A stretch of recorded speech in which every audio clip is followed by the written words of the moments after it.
അങ്ങനെ പറഞ്ഞു പറഞ്ഞ് നമ്മൾ സെക്ഷൽ റീപ്രൊഡക്ഷൻ ഇൻ ഫ്ലവറിംഗ് പ്ലാന്റ്സിന്റെ 4ാമത്തെ ലെക്ചർ വരെ എത്തിയല്ലേ. ഞാൻ നേരത്തെ പറഞ്ഞിട്ടുണ്ടായിരുന്നു 3 വരെ മാക്സിമം ഒക്കെ പോകുന്നു. അപ്പൊ ഇതെന്തായാലും തീരെ ചെറിയൊരു ലെക്ചർ ആയിരിക്കും. ഞാൻ പിന്നെ ആലോചിക്കുന്നത് നമുക്ക് എപ്പോഴും കറക്റ്റ് ഞാനൊരു ബൈ പറഞ്ഞു പോകാൻ വേണ്ടി പറ്റുന്നില്ല അല്ലേ. അപ്പൊ ഒന്നെങ്കിൽ എന്തെങ്കിലും സാധനം താഴെ വീണ് പൊട്ടും, അല്ലെങ്കിൽ ആരെങ്കിലും വന്ന് വൈഫൈ ഓഫ് ആക്കും അല്ലെ. ഇന്നെങ്കിലും നോക്കട്ടെ, നേരെ ചൊവ്വ എന്തെങ്കിലുമൊക്കെ ബൈ പറഞ്ഞിട്ട് പോകാൻ പറ്റുമോന്ന്. ഓക്കെ. അപ്പൊ നമ്മൾ കഴിഞ്ഞ ക്ലാസ്സിൽ എന്താ പഠിച്ചേ? പോസ്റ്റ് നമ്മൾ എനിക്കറിയാൻ നേരത്തെ ഓഫായി പോയതാണ്. നമ്മൾ ഡബിൾ ഫെർട്ടിലൈസേഷൻ വരെയാണ് തീർത്തത്. അത് കഴിഞ്ഞിട്ട് പോസ്റ്റ് ഫെർട്ടിലൈസേഷൻ, അതിലെ എൻഡോസ്പോം ഡെവലപ്മെന്റ് നമ്മൾ പറഞ്ഞു. എന്തൊക്കെയായിരുന്നു പറഞ്ഞത്? എൻഡോസ്പോം ആണ് ആദ്യം ഉണ്ടാവുന്നത് ന്യൂട്രീഷന് വേണ്ടിയിട്ട്. 2 ടൈപ്പ് ഉണ്ട്, ഫ്രീ ന്യൂക്ലിയർ, സെല്ലുലാർ. പിന്നെ പെന്നാണ് എൻഡോസ്പോം ആയിട്ട് മാറുന്നത്. ഫെയ്റ്റ് എന്ന് പറഞ്ഞാൽ ചിലതിൽ എൻഡോസ്പോം അത് ഫുള്ളി യൂസ്ഡ് അപ്പ് ആവും ആ സീഡ് ഉണ്ടാവാൻ വേണ്ടിയിട്ട്. ആ കേസിൽ എന്താണ് അതിനെ ആൽബുമിനസ്, എക്സ് ആൽബുമിനസ് അല്ലെങ്കിൽ നോൺ ആൽബുമിനസ് എന്ന് വിളിക്കും. പിന്നെ യൂസ്ഡ് അപ്പ് ആയില്ലെങ്കിൽ നമ്മൾ എന്ത് പറയും? കുറച്ചുകൂടെ ബാക്കിയുണ്ട് ജെർമിനേഷന് വേണ്ടിയിട്ട്, ജെർമിനേഷനിൽ യൂസ് ചെയ്യാൻ വേണ്ടിയിട്ട്. അതിന് നമ്മൾ ആൽബുമിനസ് എന്ന് വിളിക്കും. ആൽബുമിനസിന്റെ എക്സാമ്പിൾ ആണ് കോക്കനട്ട് ഒക്കെ. മറ്റേ കോക്കനട്ട്, വീറ്റ്, മെയ്സ്, അതൊക്കെ. എക്സ് ആൽബുമിനസിന്റെ എക്സാമ്പിൾ ആണ് പീ, പയറ്, കടലെല്ലാം. ഇതെല്ലാം നമ്മൾ പറഞ്ഞു കഴിഞ്ഞ, അതുകൊണ്ടാണ് ഞാൻ സ്പീഡിൽ പറഞ്ഞു പോകുന്നത്. ഓക്കെ. ഇനി നമുക്ക് നമ്മൾ പറഞ്ഞുകൊണ്ടിരുന്ന സാധനം, ഇടയ്ക്ക് വെച്ച് കട്ടായി പോയ സാധനം എന്താന്ന് നോക്കാം. നമ്മളെ എംബ്രിയോ ഫോർമേഷൻ അല്ലെ. എംബ്രിയോ ഡെവലപ്മെന്റിന്റെ വേറൊരു പേരാണ് എംബ്രിയോജനി. ഓക്കെ, എംബ്രിയോജനി.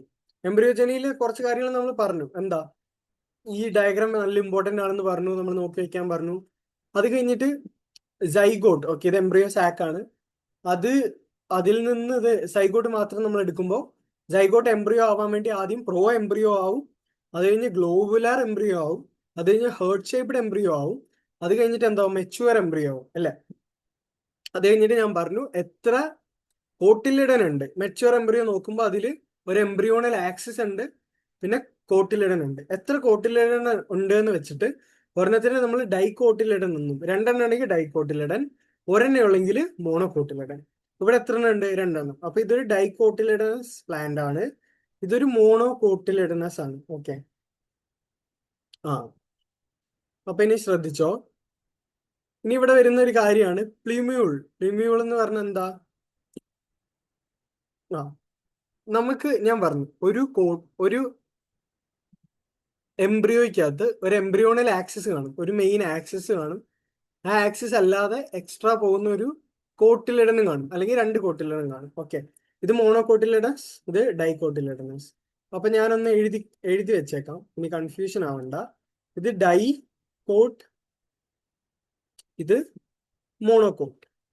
ഇനി ഇവരെ കുറിച്ച് പറയുകയാണെങ്കിൽ കോട്ട്, ആദ്യം ഞാൻ ഡൈക്കോട്ടിനെ കുറിച്ച് പറയാം. കോട്ടിലിഡൻ എവിടെ നിന്നാണ് തുടങ്ങുന്നത്? അതിന്റെ മേളിലോട്ടുള്ള ആ ഒരു ലെവലിൽ നിന്ന് മേളിലോട്ടുള്ളതിനെല്ലാം നമ്മൾ എപ്പികോട്ടയിൽ എന്ന് വിളിക്കും. ആ ലെവലിന് താഴോട്ടുള്ളതിനെല്ലാം നമ്മൾ എന്തെന്ന് വിളിക്കും? ഹൈപ്പോ കോട്ടയിൽ എന്ന് വിളിക്കും. ഓക്കെ, ഹൈപ്പോ എന്ന് വെച്ചാൽ എപ്പോഴും താഴെ. ഹൈപ്പോ തലാമസ് എന്ന് വെച്ചാൽ എന്താ? തലാമസിന്റെ താഴെ. അപ്പൊ ഹൈപ്പോ കോട്ടയിൽ എന്ന് പറഞ്ഞാല് കോട്ടയിൽ എന്ന് വെച്ചാൽ എന്താ? കോട്ടിലിഡന്റെ താഴെ. അതുപോലെ കോട്ടിലിഡന്റെ ആ ഒരു അത് തുടങ്ങുന്ന ലെവലിൽ നിന്ന് താഴെ, അത്രേ ഉള്ളൂ. പിന്നെ കോട്ടിലിഡൻ ആണ് ഈ കാണുന്ന 2 അപ്പൊ എപ്പികോട്ടയിൽ എവിടെയെന്ന് ചോദിക്കും. എപ്പികോട്ടയിലിന്റെ ഏറ്റവും ടിപ്പാണിത്. ഓക്കെ, എപ്പികോട്ടയിലിന്റെ ടിപ്പാണ് പ്ലിമ്യൂൾ. പ്ലിമ്യൂളിനെ നമ്മൾ ഷൂട്ട് ടിപ്പ് എന്ന് വിളിക്കും. ഓക്കെ, ഷൂട്ട് ടിപ്പ് എന്ന് വെച്ചാൽ, ഷൂട്ട് എന്ന് വെച്ചാൽ നിങ്ങൾക്ക് അറിയില്ല എന്താന്ന്? റൂട്ട് ഷൂട്ട്, അതായത് മണ്ണിന്റെ അടിയിലുള്ള പ്ലാന്റിന്റെ ഭാഗമാണ് റൂട്ട്, അതിന് മുകളിലുള്ളതാണ് ഷൂട്ട്. അപ്പൊ ഷൂട്ട് വളരാൻ എവിടുന്ന്? ഷൂട്ടിന്റെ ടിപ്പാണ് ആ കാണുന്ന പ്ലിമ്യൂൾ, അവിടെ നിന്നാണ് ഷൂട്ട് വളരുന്നത്. ആൻഡ് റാഡിക്കിൾ എന്ന് പറഞ്ഞാൽ എന്താണ്? ഓർത്തിരിക്കുക, ഇത് 2 ഇമ്പോർട്ടന്റ് ആണ്. റൂട്ട് ടിപ്പാണ് റാഡിക്കിൾ എന്ന് പറയുന്നത്. ഓക്കെ, ഇനി ഡൈകോട്ടിലിഡനസിന്റെ വളരെ ഇമ്പോർട്ടന്റ് ആയിട്ടുള്ള ഒരു സാധനമാണ് റാഡിക്കലിനെ കവർ ചെയ്യുന്ന ഒരു ക്യാപ്പ് അല്ലെങ്കിൽ ഒരു കവറിങ്, അതാണ് റൂട്ട് ക്യാപ്പ് എന്ന് പറയുന്നത്. ഓക്കെ, അപ്പോൾ ഡൈക്കോട്ട് മനസ്സിലായി എന്ന് വിചാരിക്കുന്നു. ഏതൊരു സാധനം എടുത്താലും കോട്ടിലിഡൻ ഉണ്ട്, ഡൈക്കോട്ടിൽ 2 കോട്ടിലിഡൻ ഉണ്ട്. ആ ലെവലിൽ മുകളിലോട്ടുള്ളത് എപ്പികോട്ടയിൽ, താഴോട്ടുള്ളത് ഹൈപ്പോകോട്ടയിൽ. എപ്പികോട്ടയിലിന്റെ അറ്റമാണ് ഷൂട്ട് ടിപ്പ് അല്ലെങ്കിൽ പ്ലിമ്യൂൾ. ഹൈപ്പോകോട്ടയിലിന്റെ അറ്റമാണ് റൂട്ട് ടിപ്പ് അല്ലെങ്കിൽ റാഡിക്കൽ. പിന്നെ ആ റാഡിക്കലിനെ കവർ ചെയ്തുകൊണ്ട് എക്സ്ട്രാ ഒരു റൂട്ട് ക്യാപ്പ് ഉണ്ട്, അതാണ് പ്രൊട്ടക്ട് ചെയ്യുന്നത് റാഡിക്കലിനെ. ഓക്കെ, ഇത്രയാണ് ഡൈകോട്ടിലിഡനസ് എംബ്രിയോളെ ഒരു സ്ട്രക്ചർ എന്ന് പറയുന്നത്. ഇനി മോണോകോട്ടിന്റെ നോക്കുകയാണെങ്കിൽ കുറച്ചുകൂടെ രസമാണ്. ഇവിടെ കോട്ടിലിഡനെ വിളിക്കുന്ന പേര് സ്ക്യൂട്ടെല്ലം എന്നാണ്. ഓക്കെ, സ്ക്യൂട്ടെല്ലം എന്നാണ് ഇവിടെ നമ്മൾ എന്തിനെ വിളിക്കുന്നത്? ഈ ഒരു ഇതാണ് ആ കോട്ടിലിഡൻ. ഓക്കെ, നമ്മൾ വിളിക്കുന്ന പേരാണ് സ്ക്യൂട്ടെല്ലം. ആൻഡ് പിന്നെ ഇവിടെയുണ്ട് ഹൈപ്പോകോട്ടയിലും എപ്പികോട്ടയിലും. ഇതാണല്ലോ ആ ലെവല്. ഇതിന്റെ മേളോട്ടുള്ളതാണ് എപ്പികോട്ടയിൽ. ഓക്കെ, പിന്നെ താഴോട്ടുള്ളതാണ് ഹൈപ്പോകോട്ടയിൽ. അതിവിടെ മെൻഷൻ ചെയ്തിട്ടില്ല. അപ്പം ഇത് നോക്ക്, ഇതാണ് ആ ഹൈപ്പോകോട്ടയിൽ എന്ന് വിചാരിച്ചോ. അപ്പൊ അതിനൊരു ഷൂട്ട് അപ്പെക്സ് കാണുമല്ലോ, ഷൂട്ട് ടിപ്പ്. അതിന് നമ്മൾ ഷൂട്ട് ടിപ്പ് എന്ന് തന്നെയാണ്, അപ്പെക്സ് എന്ന് തന്നെയാണ് വിളിക്കുന്നത്. അപ്പെക്സ് എന്ന് വെച്ചാൽ എപ്പോഴും ടിപ്പാണ്. ഓക്കെ, അപ്പൊ ഷൂട്ട് അപ്പെക്സ് എന്നാണ് അതിനെ വിളിക്കുന്നത്. ഇനി ഇതിനെല്ലാം കവർ ചെയ്തിട്ട് നമ്മുടെ ഹൈപ്പോകോട്ടയിലിനെ കവർ ചെയ്തിട്ട് ഒരു സ്ട്രക്ചർ ഉണ്ട്. ഏറ്റവും രണ്ട് ഇമ്പോർട്ടന്റ് ആയിട്ടുള്ള രണ്ട് സ്ട്രക്ചറാണ് ഇവിടെ ഉള്ളത്. ഓക്കെ, ഒന്ന് കോളിയോ ടൈല്, ഒന്ന് കോളിയോ റൈസ. ഓക്കെ, ഒന്ന് കോളിയോ ടൈൽ, ഒന്ന് കോളിയോ റൈസ. അതെന്താ ഞാൻ ഇപ്പൊ പറഞ്ഞുതരാം. ബാക്കിയെല്ലാം നോർമൽ. ഇവിടെ ഒരു എപ്പി ബ്ലാസ്റ്റ് ഉണ്ട്, അതൊക്കെ അങ്ങനെ തന്നെ പഠിച്ചു വെച്ചാൽ മതി. ഇനി താഴെ എന്തുണ്ട്? നമ്മുടെ നേരത്തെ പോലെ റൂട്ട് ടിപ്പ് ഉണ്ട്. ഷൂട്ട് ടിപ്പിനെ നമ്മൾ ഷൂട്ട് അപ്പെക്സ് എന്ന് വിളിച്ചു, പക്ഷെ റൂട്ട് ടിപ്പിനെ നമ്മൾ വീണ്ടും റാഡിക്കൽ എന്ന് തന്നെയാണ് വിളിക്കുക. റാഡിക്കലിനെ കവർ ചെയ്തുകൊണ്ട് റൂട്ട് ക്യാപ്പും ഉണ്ട്. അതെല്ലാം സിമിലർ ആണ്. എന്താണ് വ്യത്യാസം? ഈ റൂട്ട് ക്യാപ്പിനെ കവർ ചെയ്തിട്ട് വേറൊരു ഷീത്ത്, ഒരു അൺഡിഫറൻഷിയേറ്റഡ് ഷീത്ത് ഉണ്ട്. ആ ഷീത്തിനെ വിളിക്കുന്ന പേരാണ് കോളിയോറൈസ. അപ്പൊ കോളിയോറൈസ എന്തിനെ കവർ ചെയ്യും? റൂട്ട് ടിപ്പിനെ അല്ലെങ്കിൽ റൂട്ട് ക്യാപ്പിനെ അല്ലെങ്കിൽ ആ റൂട്ട് ഭാഗത്തിനെ, ഹൈപ്പോകോട്ടൈലിനെ കവർ ചെയ്യും. ഷൂട്ട് ഭാഗം അല്ലെങ്കിൽ എപ്പികോട്ടൈലിനെ കവർ ചെയ്യുന്ന ആരാണ്?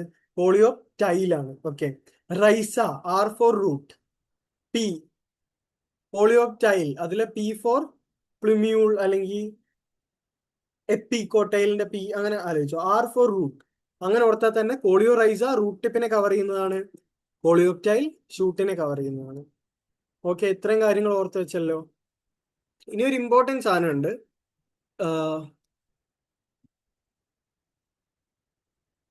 ഗ്രാസ് ഫാമിലിയിൽ ഇപ്പം മോണോകോട്ടിലിഡൻസ് കോമൺലി എന്താണ്, ഗ്രാസിലൊക്കെയാണ് കോമൺ ആയിട്ടുള്ളത്. അപ്പൊ അതില് കോട്ടിലിഡനെ വിളിക്കുന്ന പേരെന്താണ് എന്നുള്ളത് വളരെ ഇമ്പോർട്ടൻറ്റ് ക്വസ്റ്റ്യൻ ആണ്. കുറേ കുറേ കുറേ പേപ്പറിൽ കുറേ ഷിഫ്റ്റിൽ ചോദിച്ചിട്ടുള്ള ഒരു സാധനമാണ്. സ്ക്യൂട്ടെല്ലം എന്നാണ് വിളിക്കുന്നത്. ഓക്കെ, ഗ്രാസ് ഫാമിലിയിൽ അല്ലെങ്കിൽ വെൽവെറ്റ് ഗ്രാസ് ഫാമിലിയിൽ അങ്ങനെ ഒരു ക്വസ്റ്റ്യൻ ഞാനിവിടെ എടുത്തു വെച്ചിട്ടുണ്ട്. ഞാൻ കാണിച്ചു തരാം ക്വസ്റ്റ്യൻ. ഓക്കെ, അപ്പം എംബ്രിയോ ഡെവലപ്മെന്റ്, സൈഗോട്ട് ടു, ഈ ഒരു ഓരോ സ്റ്റെപ്പുകളും, പിന്നെ ഈ രണ്ട് സ്ട്രക്ചർ, മോണോകോട്ടിന്റെയും ഡൈകോട്ടിന്റെയും സ്ട്രക്ചർ.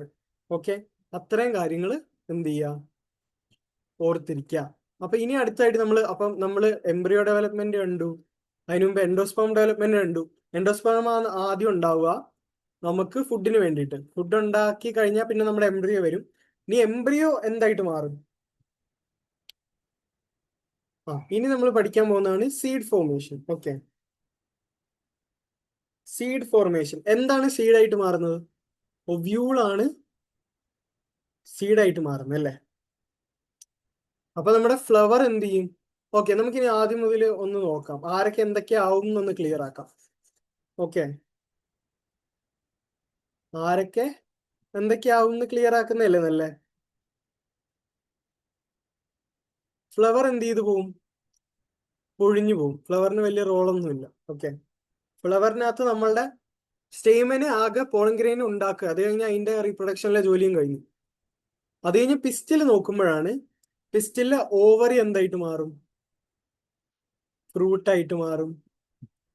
ഓവറിയുടെ ഒരു വോൾ ഉണ്ടായിരുന്നു, ഞാൻ പറഞ്ഞായിരുന്നു. ഓവറിയുടെ വോൾ, പെരികാർപ്പ, ആ അത് ഫ്രൂട്ട് വോൾ ആയിട്ട് മാറും. അപ്പൊ ഓവറി ഫ്രൂട്ട് ആവുമെങ്കിൽ ഓവറിയുടെ വോള് ഫ്രൂട്ട് വോൾ ആവില്ലേ? ആ വോളിനെ വിളിക്കുന്ന പേരാണ് പെരികാർപ്പ്. മറന്നുപോലെ പെരികാർപ്പ്. ഇനി അതിനകത്ത് ഒവേറിയൻ ക്യാവിറ്റി ഉണ്ട്, അതൊക്കെ പഠിച്ചു. അതിനകത്ത് പ്ലസന്റ് ഉണ്ട്, പിന്നെ ഒവ്യൂൾ ഉണ്ട്. ഒവ്യൂൾ ആണ് അതിൽ സീഡായിട്ട് മാറുന്നത്. ഓക്കെ, ഒവ്യൂൾ നമ്മൾ സ്ട്രക്ചർ പഠിച്ചാണ്, micropylar and chalaza, outer integuments. Okay, അപ്പൊ ഈ ഒവ്യൂളിനെ കവർ ചെയ്തിട്ട് പുറത്തുള്ള ഔട്ടർ ഇന്റഗ്യുമെന്റ്സ് ഞാൻ ഇത് വരച്ച് കാണിച്ചായിരുന്നു. എന്തൊക്കെ ഉണ്ടായിരുന്നു നമുക്ക്? Embryo sac, nucleus, sorry nucellus, outer inner integument, outer integument, ഇത് കാരണം ഇവിടെ ഒരു കുഴി മൈക്രോപൈൽ, അത്രേ ഉള്ളു അല്ലേ മെയിൻ ആയിട്ട്. അപ്പൊ ഇതിൽ എംബ്രിയോ സാക്ക് എന്താവും ഞാൻ ഇപ്പൊ പറഞ്ഞുതരാം. നമ്മളെങ്ങനെ എവിടെ നിന്ന് വരിക, ഒവ്യൂള് സീഡ് ആവും. അപ്പൊ ഒവ്യൂളിന്റെ ഏറ്റവും പുറത്തുള്ള ഇൻഡഗ്യുമെന്റ്സ്, ഔട്ടർ ഇൻഡഗ്യുമെന്റും ഇന്നർ ഇൻഡഗ്യുമെന്റും ആണ് എന്തായിട്ട് മാറുന്നത്, സീഡ് കോട്ടായിട്ട് മാറുന്നത്. ഓക്കെ, അത് ഫുള്ളൊരു സീഡാണ്, അതിന്റെ കോട്ടായിട്ട് മാറുന്ന ആരാണ്, ഇൻഡഗ്യുമെന്റ്സ് ആണ്. ഇനി ഇൻഡഗ്യുമെന്റ്സ് തുറന്നാൽ അതിനകത്ത് പിന്നെ ആരാള്ള, ന്യൂസെല്ലസ്. ന്യൂസെല്ലസ് ഞാൻ ആദ്യമേ പറഞ്ഞു നറിഷ്മെന്റ് ആണ്, അടുക്കളയാണ്, കിച്ചൺ ആണ്. അപ്പൊ അതെന്തായിട്ട് മാറും, ന്യൂട്രിയൻസ് എല്ലാം സ്റ്റോർ ചെയ്ത് വെച്ച്, അതാണ് ന്യൂസെല്ലസ്. ഓക്കെ, ന്യൂട്രിയൻസ് എല്ലാം സ്റ്റോർ ചെയ്ത് വെച്ചൊരു സ്ഥലം, അവിടെ നിന്നാണ് ഫുഡ് കിട്ടുക. ഓക്കെ, അതായത് ഇങ്ങനെ ആലോചിച്ചാൽ മതി, ഇതൊരു സീഡ്, ആ സീഡിന് പുറത്തൊരു കോട്ടുണ്ട്, അതിനകത്ത് എംബ്രിയോ സാക്ക് എന്ന് പറഞ്ഞ സാധനം നമ്മൾ പിന്നെ പഠിച്ചു. എംബ്രിയോ സാക്കിൽ ഡബിൾ ഫെർട്ടിലൈസേഷൻ നടക്കും, ഒരു സൈഗോട്ട് ആവും, ഒരെണ്ണം എൻഡോസ്പേം ആവും. അപ്പം എംബ്രിയോ സാക്ക് എന്തായിട്ട് മാറും, എംബ്രിയോ പ്ലസ് അതിനകത്തുള്ള എംബ്രിയോ സാക്ക് എന്തായിട്ട് മാറും, എൻഡോസ്പേം ആയിട്ട് മാറും. അതായത് അത് ന്യൂട്രിയൻസ് ആയിട്ട് മാറും. ഓക്കെ, ന്യൂസെല്ലസിന്റെ നറിഷ്മെന്റ് ഏകദേശം നമ്മളുടെ എംബ്രിയോ എൻഡോസ്പേം ഒക്കെ ആകുമ്പോഴത്തേക്ക് അതിന്റെ നറിഷ്മെന്റിന്റെ ആവശ്യം കഴിയും. അതെന്തിനായിരുന്നു നറിഷ് ചെയ്തുകൊണ്ടിരുന്നത്, നമ്മുടെ എംബ്രിയോ സാക്ക് ഡെവലപ്പ് ചെയ്ത് അവിടെ ഫെർട്ടിലൈസേഷൻ നടക്കാനാണ്. ഫെർട്ടിലൈസേഷൻ നടന്നു കഴിഞ്ഞാൽ പിന്നെ എൻഡോസ്പേം ഡെവലപ്പ് ആയി കഴിഞ്ഞാൽ എൻഡോസ്പേം ആണ് നറിഷ്മെന്റ് ചെയ്യുന്നത്. അപ്പൊ ഇപ്പൊ ഏകദേശം ഒരു ഐഡിയ കിട്ടിയോ, ഫ്ലവർ പോവും, ഓവറി ഫ്രൂട്ട് ആവും, ഫ്രൂട്ടിനകത്തുള്ള വാള് അതാണ് ഓവറിയുടെ വാള്, അതിനകത്തുള്ള ഒവ്യൂള് സീഡായിട്ട് മാറും. ഒവ്യൂളിന്റെ ആ സീഡിന്റെ ഏറ്റവും പുറത്തുള്ള കവറിങ്, ഒവ്യൂളിന്റെ കവറിങ്, അതാണ് സീഡ് കോട്ടായിട്ട് മാറുന്നത്. പിന്നെ ന്യൂസെല്ലസ് ഉണ്ട്. ന്യൂസെല്ലസിന് എന്ത് പറ്റും എന്നാണ് നമ്മൾ പോളി എംബ്രിയോണിയിൽ പഠിക്കുന്നത്, ഏറ്റവും ലാസ്റ്റ് ഇമ്പോർട്ടന്റ് ടോപ്പിക്കിൽ. പിന്നെ embryo sac, embryo sac embryo ആണ്, കാരണം സൈഗോട്ട് ഡിവൈഡ് ചെയ്ത് ഇപ്പൊ നമ്മൾ പഠിച്ചു, പ്രോ എംബ്രിയോ, ഗ്ലോബുലാർ, അങ്ങനെ. ബാക്കിയുള്ള എൻഡോസ്പേമും അതുപോലെ ഇരിക്കും. അപ്പം ടോട്ടലി എംബ്രിയോ സാക്ക് ഒരു സീഡ് എന്ന് പറഞ്ഞാൽ ആക്ച്വലി എന്താണ്, ഒരു കുഞ്ഞ് എംബ്രിയോ പ്ലസ് ആ എംബ്രിയോയുടെ ലഞ്ച് ബോക്സ് ആണ് ഒരു സീഡ് എന്ന് പറഞ്ഞാൽ. ഓക്കെ, അതിനെക്കുറിച്ചും നമ്മളിപ്പോ പഠിക്കും, പേടിക്കണ്ട.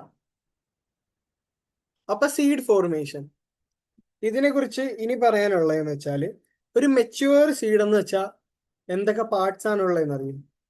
ഒരു മെച്യൂർ സീഡിനകത്ത് സീഡ് കോട്ട് ഉണ്ടായിരിക്കും, നമുക്കറിയാം സീഡ് കോട്ട് ഇൻഡഗ്യുമെന്റിൽ നിന്നാണ് ഉണ്ടാകുന്നത്, പ്ലസ് കോട്ടിലിഡൻസ് ഉണ്ടായിരിക്കും. ഓക്കെ, അതെന്താണ്, എംബ്രിയോയുടെ ഭാഗമാണ്. കോട്ടിലിഡൻ പ്ലസ് എംബ്രിയോണൽ ആക്സിസ്, ഈ കോട്ടിലിഡനും എംബ്രിയോണൽ ആക്സിസും കൂടെ ചേർത്തിട്ടാണല്ലോ നമ്മൾ എന്തെന്ന് പറയുന്നത്, നമ്മുടെ എംബ്രിയോ എന്ന് പറയുന്നത്. ഓക്കെ, അപ്പൊ സീഡ് കോട്ട് എന്ന് വെച്ചാൽ ആക്ച്വലി എന്താ, സീഡ് കോട്ടും എംബ്രിയോയും കൂടെ ഉള്ളതാണ് മെച്യൂർ സീഡ് എന്ന് പറയുന്നത്. സീഡ് കോട്ട് ഉണ്ട്, എംബ്രിയോ ഉണ്ട്, എംബ്രിയോയ്ക്ക് കോട്ടിലിഡൻ ഉണ്ട്, ഒന്നോ രണ്ടോ കാണും, അതിനനുസരിച്ച് അത് മോണോകോട്ടോ ഡൈക്കോട്ട് സീഡോ ആവും. പിന്നെ എംബ്രിയോണൽ ആക്സിസ് ഉണ്ട്. ഓക്കെ, ഇത്തരം കാര്യങ്ങൾ ക്ലിയർ ആണോ? ഇനി സീഡിന്റെ ടൈപ്പ് പഠിക്കാം നമുക്ക്. ഓക്കെ, സീഡിന്റെ എന്ത് പഠിക്കാം, ടൈപ്പ് പഠിക്കാം. രണ്ട് ടൈപ്പ് ഓഫ് സീഡാണുള്ളത്. ഇതിപ്പോ നമ്മൾ പഠിച്ചതാണ്, എങ്കിലും ഞാൻ ഒന്നും കൂടെ പറയുന്നു എന്നേ ഉള്ളൂ. നമ്മളെ എൻഡോസ്പേം ഡെവലപ്മെന്റ് അനുസരിച്ച് സീഡ് രണ്ട് ടൈപ്പാണ്. ആൽബുമിനസ് സീഡും ഉണ്ട്, എക്സ് ആൽബുമിനസ് അല്ലെങ്കിൽ നോൺ ആൽബുമിനസ് എന്ന് വിളിക്കും മറ്റേനെ. അപ്പൊ എന്തായിരുന്നു ഒന്ന് ആലോചിച്ച് നോക്കിയേ, പോസ് ചെയ്തിട്ട് ഒന്ന് തന്നെ പറഞ്ഞു നോക്കിയേ. എക്സ് ആൽബുമിനസ് അല്ലെങ്കിൽ നോൺ ആൽബുമിനസ് എന്ന് പറഞ്ഞാൽ എന്താണ്, ഇനി അതിൽ ബാക്കി ഒരു എൻഡോസ്പേമും ഇല്ല, എല്ലാം സീഡ് ആയപ്പോഴത്തേക്ക് അത് ഉപയോഗിച്ച് കഴിഞ്ഞു. സീഡ് ഫോം ആയി കഴിഞ്ഞപ്പോഴത്തേക്കും ആ എംബ്രിയോ എല്ലാം ഉപയോഗിച്ച് കഴിഞ്ഞു എൻഡോസ്പേമിന്. ഇനി ആൽബുമിനസ് എന്ന് പറഞ്ഞാൽ ഉപയോഗിച്ച് കഴിഞ്ഞു, എന്നാലും ബാക്കി കുറച്ചുകൂടെ ഉണ്ട്, അത് സീഡ് ജെർമിനേറ്റ് ചെയ്യുമ്പോൾ ഉപയോഗിക്കാൻ വേണ്ടിയിട്ടാണ്. ഇത്രയും കാര്യങ്ങൾ മനസ്സിലായോ? സീഡ് എന്തിൽ നിന്നൊക്കെയാണ് സീഡ് ഉണ്ടാവുന്നത്, അതിനകത്ത് ഓരോ പാർട്സ് എങ്ങനെയൊക്കെയാണ്. ഓക്കെ, പിന്നെ രണ്ട് ടൈപ്പ് ഓഫ് സീഡ്, ഇത്രയേ ഉള്ളൂ ഇതിനകത്ത് പഠിക്കാൻ. ഇനി കുറച്ച് വാക്കുകളാണ് പറഞ്ഞു തരാനുള്ളത്. എന്താണ് പെരിസ്പേം, എന്താണ് മൈക്രോപൈൽ എന്നൊക്കെ. ഓക്കെ, പെരിസ്പേം എന്ന് വെച്ചാൽ ഒന്നുമില്ല, ഞാൻ പറഞ്ഞില്ലേ നേരത്തെ ന്യൂസെല്ലസ്, ബാക്കിയെല്ലാം വരച്ചു കാണിച്ചു. എംബ്രിയോ സാക്ക്, ന്യൂസെല്ലസിന്റെ ജോലി അവിടെ കഴിഞ്ഞു എന്ന് പറഞ്ഞു. ഇന്റഗ്യുമെന്റ്സ് എല്ലാം സീഡ് കോട്ടായി, എംബ്രിയോസാക്ക് എംബ്രിയോയും അതൊക്കെ ആയി. ന്യൂസെല്ലസിന് എന്ത് പറ്റി? ഓക്കെ, ന്യൂസെല്ലസ് സാധാരണയായിട്ട് പോവാറാണ് പതിവ്. പക്ഷെ ചിലതിൽ മാത്രം ന്യൂസെല്ലസ് അതുപോലെ നിൽക്കും. അപ്പൊ ന്യൂസെല്ലസ് റിമെയിൻ ചെയ്യുമ്പോൾ അതിനെ നമ്മൾ വിളിക്കുന്ന പേരാണ് പെരിസ്പേം. ഒരു സീഡ് കിട്ടുമ്പോൾ അതിനകത്ത് സീഡ് ഫോം ചെയ്ത് കഴിഞ്ഞിട്ടും ഇപ്പോഴും ആ ഒരു ന്യൂസെല്ലസ് ഉണ്ട് എന്നുണ്ടെങ്കിൽ അതിനെ വിളിക്കുന്ന പേരാണ് പെരിസ്പേം. അപ്പൊ അതിന്റെ എക്സാമ്പിൾ ഒന്ന് പഠിച്ചു വെച്ചോ. ബ്ലാക്ക് പെപ്പർ, നമ്മുടെ കുരുമുളകില്ലേ, കുരുമുളകിനകത്ത് ന്യൂസെല്ലസ് റിമെയിൻ ചെയ്യും. അപ്പൊ കുരുമുളകിനകത്ത് എന്തുണ്ട്? പെരിസ്പേം ഉണ്ട്. ഇത്രേ ഉള്ളൂ പെരിസ്പേം. ഇനി മൈക്രോപൈൽ എന്താ നോക്കാം. മൈക്രോപൈൽ എന്താന്ന് നമുക്കറിയാല്ലേ, ആ കുഴി, ഇന്റഗ്യുമെന്റ് കാരണം അവിടെ ഉണ്ടാകുന്ന കുഴി. ആ കുഴി പിന്നെ എന്തായിട്ട് മാറും? അപ്പൊ ഇന്റഗ്യുമെന്റ് ആണ് സീഡ് കോട്ട് ആയത്. അപ്പൊ ഇന്റഗ്യുമെന്റ് ഇല്ലാത്ത ഭാഗമായിരുന്നല്ലോ ആ കുഴി, ആ സീഡ് കോട്ട്.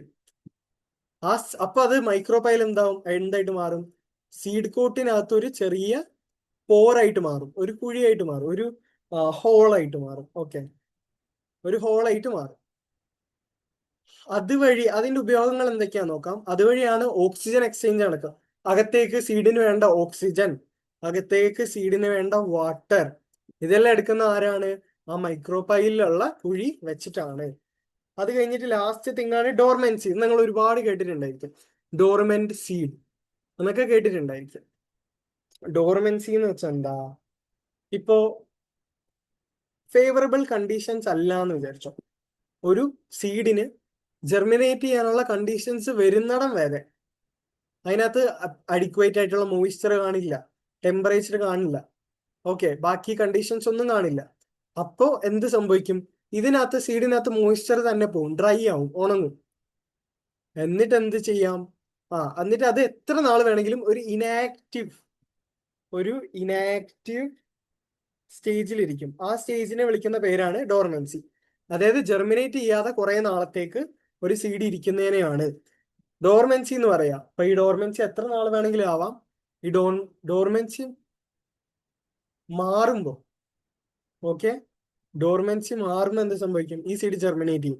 ഡോർമെൻസി മാറണമെങ്കിൽ ഒരു proper moisture, proper temperature, proper humidity ഇതെല്ലാം വരണം. ഓക്കെ, അപ്പൊ ഈ ഡോർമെൻസി കൊണ്ട് നമുക്ക് എന്തെങ്കിലും ഗുണമുണ്ടോ? ഡോർമെൻസി കൊണ്ട് എന്താ ഗുണം?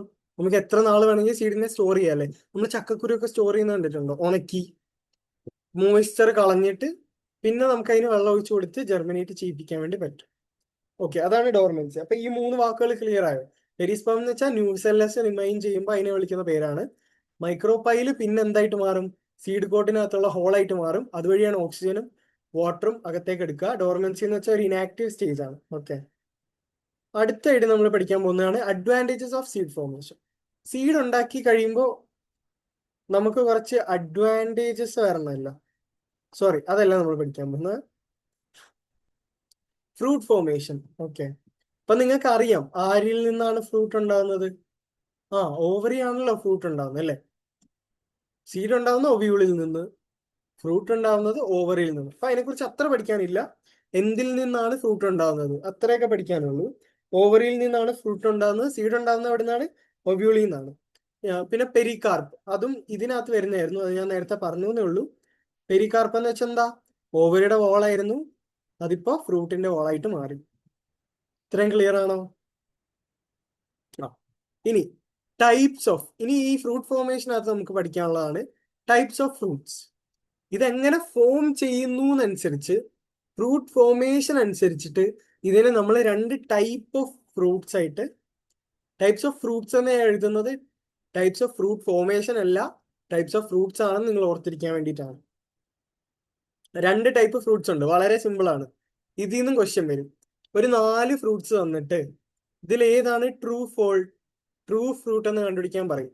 അല്ലെങ്കിൽ ഇതിൽ ഏതാണ് ഫോൾസ് ഫ്രൂട്ട് അല്ലാത്തത്, അങ്ങനെയൊക്കെ പറഞ്ഞിട്ട് ക്വസ്റ്റ്യൻ വരും. അപ്പൊ നമുക്ക് നോക്കാം എന്താണ് ട്രൂ ഫ്രൂട്ട്, എന്താണ് ഫോൾസ്. ട്രൂ ഫ്രൂട്ട് എന്ന് വെച്ചാൽ എന്താ? നമ്മൾ പഠിക്കുന്നത് അതുപോലെ തന്നെ ബിഹേവ് ചെയ്യുന്ന ഒരു ഫ്രൂട്ട് ആണെങ്കിൽ അതാണ് true fruit. Okay, true fruit. നമ്മൾ പറഞ്ഞു ഫ്രൂട്ട് ഓവറിൽ നിന്നാണ് ഉണ്ടാവുന്നതെന്ന്. അപ്പൊ ട്രൂ ഫ്രൂട്ട് എന്ന് വെച്ചാൽ ഓവറിൽ നിന്ന് ഉണ്ടാവുന്ന എല്ലാ ഫ്രൂട്ടും ട്രൂ ഫ്രൂട്ട് ആണ്. ഓവറിൽ നിന്ന് മാത്രം ഉണ്ടാവുന്ന എല്ലാ ഫ്രൂട്ടും ട്രൂ ഫ്രൂട്ട് ആണ്. അപ്പൊ ഫോൾസ് ഫ്രൂട്ട് എന്തായിരിക്കും? ഓവറി അല്ലാതെ ഈ ഫ്രൂട്ട് ഫോർമേഷനിൽ കുറച്ച് ഫ്ലോറൽ പാർട്സ് വേണം. ഫ്ലോറൽ പാർട്സ്, അതെ, എനിക്ക് തെറ്റുവോ? ഇല്ല. ഫ്ലോറൽ പാർട്സ് ഇതിലേക്ക് കോൺട്രിബ്യൂട്ട് ചെയ്താണ്. ഓക്കെ, ഓവറി കൂടാതെ എക്സ്ട്രാ വേറെ ഏതെങ്കിലും ഫ്ലോറൽ പാർട്സ് ഇതിലേക്ക് കോൺട്രിബ്യൂട്ട് ചെയ്താൽ അതിനെയാണ് നമ്മൾ എന്തെന്ന് വിളിക്കുന്നത്? ഫോൾസ് ഫ്രൂട്ട് എന്ന് വിളിക്കുന്നത്. ഓക്കെ, ഓൾമോസ്റ്റ് കുറെ ഫ്രൂട്ട്സ് എല്ലാം ട്രൂ ഫ്രൂട്ട്സ് ആണ്, അവരെല്ലാം ഓവറിൽ നിന്നാണ് ഉണ്ടാവുന്നത്. പക്ഷേ ചില ഫ്രൂട്ട്സിൽ എന്താണ്, അത് ഫ്ലവറിന്റെ കുറച്ച് പാർട്സും കൂടെ, ഫ്ലവർ പോകുന്നതിന് പകരം കുറച്ച് പാർട്സും കൂടെ അതിൽ കോൺട്രിബ്യൂട്ട് ചെയ്യും. For example thalamus. തലാമസ് എന്ന് കേട്ടിട്ടുണ്ടോ? ഹൈപ്പോ തലാമസ് നമ്മുടെ തലയിലെ തലാമസ് അല്ല. ഞാൻ നേരത്തെ പറഞ്ഞായിരുന്നു, ആന്തറിന്റെ പ്രോക്സിമൽ എൻഡ് പോയി ചേരുന്നത് തലാമസിലാണ്. ഓവറി പോയി ചേരുന്നത് അടിയിൽ തലാമസിലാണ്, അല്ലെ? അപ്പൊ ആ തലാമസും കൂടെ ഫ്രൂട്ട് ഫോർമേഷനിൽ പങ്കെടുക്കുന്ന 2 ആൾക്കാരുണ്ട്. അവരാണ് ആപ്പിൾ പിന്നെ സ്ട്രോബെറി. ഈ 2 എക്സാമ്പിൾസും നല്ലപോലെ പഠിച്ചു വെക്കുക. കാരണം ആപ്പിൾ എന്ന് പറയുന്നത് ഒരു ഫോൾസ് ഫ്രൂട്ട് ആണ്, സ്ട്രോബെറി ഫോൾസ് ഫ്രൂട്ട് ആണ്. ഓപ്ഷൻസിൽ തന്നിട്ട് ഇത് ചോദിക്കാം. ഓക്കെ ആണോ? ഓക്കെ ആണ്. ബാക്കിയുള്ളവരെല്ലാം almost, for example mango true fruit ആണ്. പിന്നെ ആരാ? ഗുവാ. പപ്പായ അല്ല, സോറി, പപ്പായ അല്ലല്ലോ, നമ്മുടെ പേരയ്ക്ക എന്താണ്? ഫോൾസ് ഫ്രൂട്ട് ആണ്, ട്രൂ ഫ്രൂട്ട് ആണ്. അപ്പൊ മാംഗോ, ഗുവ എല്ലാം ട്രൂ ഫ്രൂട്ട് ആണ്. പിന്നെ ആപ്പിൾ, സ്ട്രോബെറി എല്ലാം ഫോൾസ് ഫ്രൂട്ട് ആണ്. ഓർത്തിരിക്കുക, പിങ്ക് കളർ സ്ട്രോബെറി. ഇനി ഞാൻ ഒരു കാര്യം കൂടെ എക്സ്ട്രാ ഒന്ന് ഡിസ്കസ് ചെയ്യാം. അതായത് നമ്മളുടെ എന്താ സീഡ് കൊണ്ട് ഗുണം എന്താ? നമുക്ക് സീഡ് ഡിസ്പേഴ്സ് ചെയ്യാൻ പറ്റും, അല്ലെ? ഒരു സ്ഥലത്തുനിന്ന് വേറൊരു സ്ഥലത്തേക്ക് പോവാൻ വേണ്ടി ആ സെക്ഷൻ അതാ ഞാൻ മറന്നു, അത് ഇതിനകത്തുണ്ട്. ഒരു 2 സ്ലൈഡ് കഴിയുമ്പോൾ ഞാൻ അതിന്റെ എല്ലാ അഡ്വാൻറ്റേജസും ഞാൻ ഒന്ന് പറഞ്ഞുതരാം. അപ്പൊ നോക്ക്, അടുത്താണ് പാർത്തനോ കാർപ്പി. ഓക്കെ, ഇത് കുറച്ച് ഇമ്പോർട്ടന്റ് സാധനങ്ങളാണ്. പാർത്തനോ കാർപ്പി, അപ്പോമിക്സിസ്, ഇതൊക്കെ നിങ്ങൾക്ക് കൺഫ്യൂഷൻ ഉണ്ടാവുന്ന സാധനങ്ങളാണ്. പണ്ട് എനിക്കും കൺഫ്യൂഷൻ ആയിരുന്നു. ഓക്കെ, അതുകൊണ്ടാണ് ഞാൻ പറഞ്ഞത്, ഇതൊക്കെ കൺഫ്യൂഷൻ ഉണ്ടാകുന്ന സാധനങ്ങളാണ്. അപ്പം ഈ ഒരു വീഡിയോ കഴിയുമ്പോൾ, ഈ ഒരു ചാപ്റ്റർ കഴിയുമ്പോഴത്തേക്കും നമ്മൾ ആ കൺഫ്യൂഷൻ എല്ലാം മാറിക്കിട്ടും. പാർത്തനോ കാർപ്പി എന്ന് വെച്ചാൽ ഒരിക്കലും ജീവിതത്തിൽ ഒരിക്കലും മറക്കരുത്. കാരണം കുറേ സ്ഥലത്ത് നമുക്ക് പാർത്തനോ കാർപ്പി, പാർത്തനോ ജനസിസ്, വലുതായിട്ട് നിങ്ങൾ ജനറ്റിക്സ് പഠിക്കുമ്പോൾ ഡെവലപ്മെന്റൽ ബയോളജി പഠിക്കും. അതായത് എങ്ങനെയാണ് ഹ്യൂമൻ അതുപോലെ ആനിമൽസിൽ സൈഗോട്ടിൽ നിന്ന് എംബ്രിയോ ആവുന്നത്, അതെല്ലാം പഠിക്കുമ്പോൾ നമ്മൾ പാർത്തനോ ജനസിസ് ഒക്കെ പഠിക്കും ഒരുപാട്. അപ്പൊ ഈ പാർത്തനോ എന്ന് പറഞ്ഞാൽ എന്താണ്?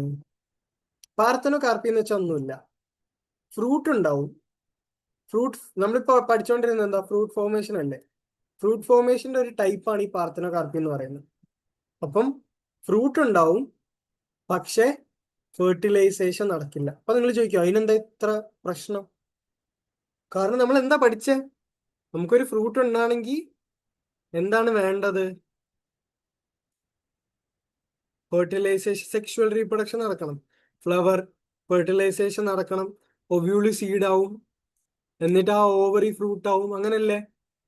പക്ഷെ ഇവിടെ ഫെർട്ടിലൈസേഷനേ നടക്കാതെ ഫ്രൂട്ട് ഉണ്ടാവുന്ന പ്രോസസ്സിനാണ് process of formation of a fruit without fertilization is called as parthenocarpy. ഒരു എക്സാമ്പിൾ പറയാൻ പറ്റുമോ?